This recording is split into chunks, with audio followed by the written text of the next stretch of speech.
So you of course know me now as the nearest you guy, but I want you to turn your focus to the NOJ guy. So No Ordinary Journey is a local motorcycle apparel accessories company. And accessories, what I mean by that is we do not do, and I often have to tell people this, we do not do assless chaps. We do not make those.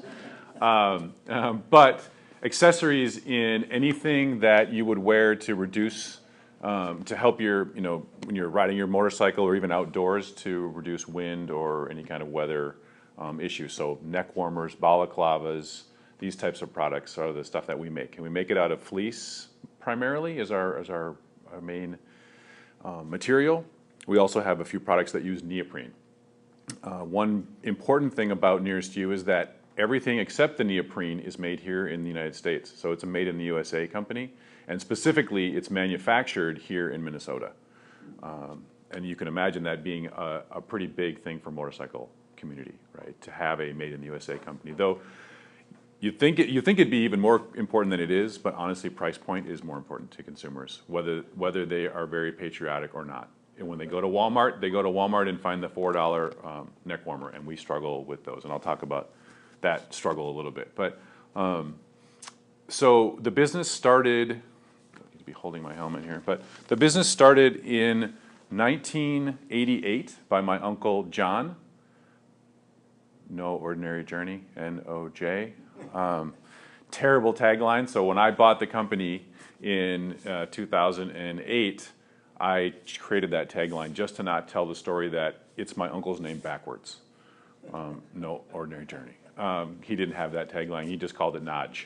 Right, and people would call it NOJ or NOJ or NOJ or all kinds of crazy stuff. So I'm trying to change that over time. But No Ordinary Journey. So he owned it for many years. He developed their early products. Most of the early ones, and actually still the best sellers for us, are the ones that he created, invented. And so he did well in the 90s with it.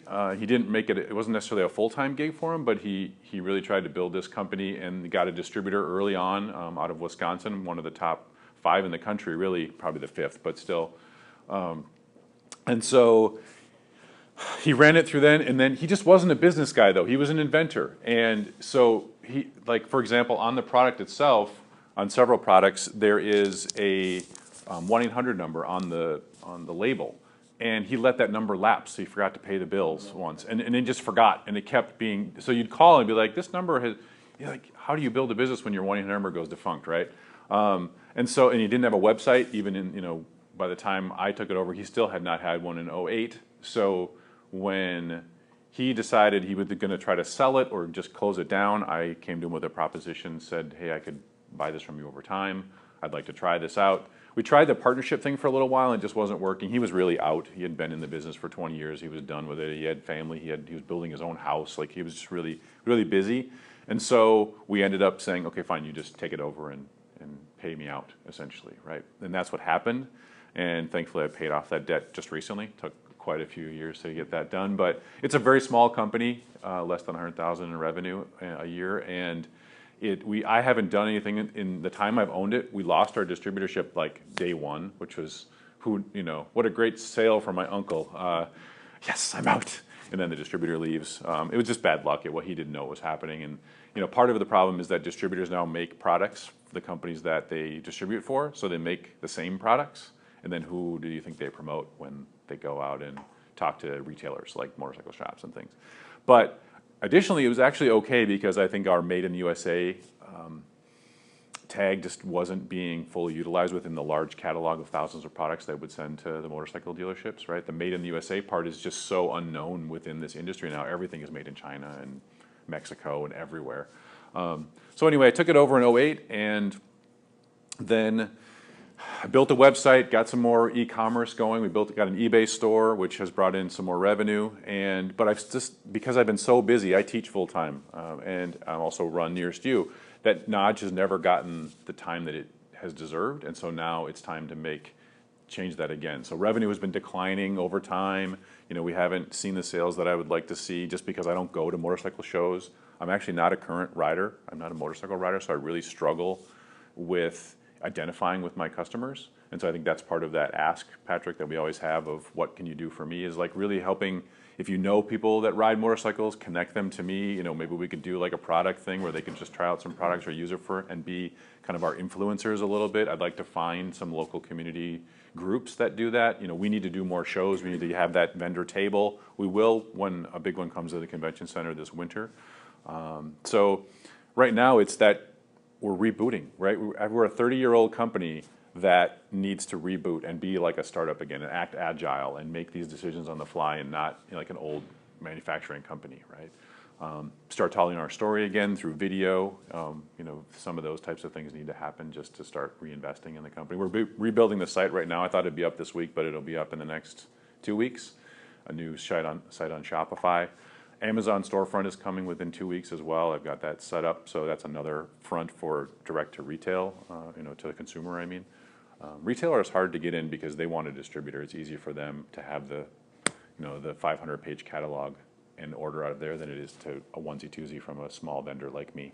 So those are the current challenges. Is how do you rebuild a company that's 30 years old and has this old set? We have fans that are in their 60s that actually write us postcards or actually snail mail messages to say how much they liked our products, and they still use it and it's still working, but they want to get a new one for their son or family member or something. So it's really amazing to hear those stories, and we need to put that on our customer testimonials. But to end, I'll just show you a couple of the products. So this is one model of essentially this has been flying under the radar for 30 years and no other company makes this. It's called a Quiet Rider, and it sits on the bottom of a helmet.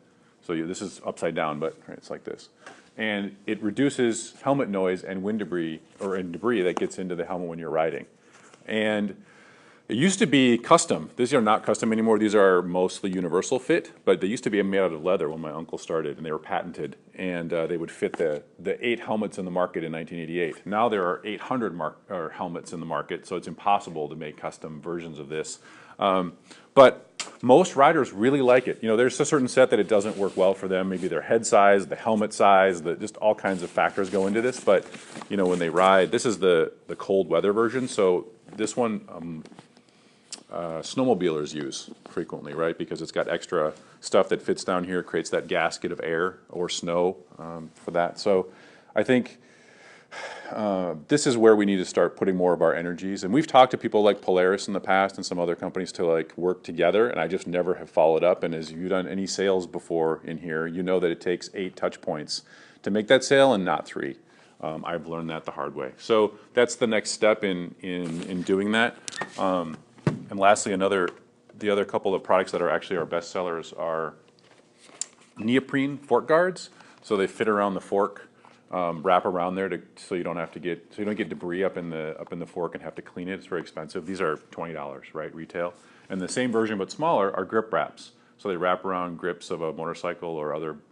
We're selling these now to jet skiers of all things. Who knew? I didn't know, but there's a new market that I need to work on. The problem is this packaging doesn't work for them because it looks like a motorcycle, right? So they don't see its practical nature for jet skis.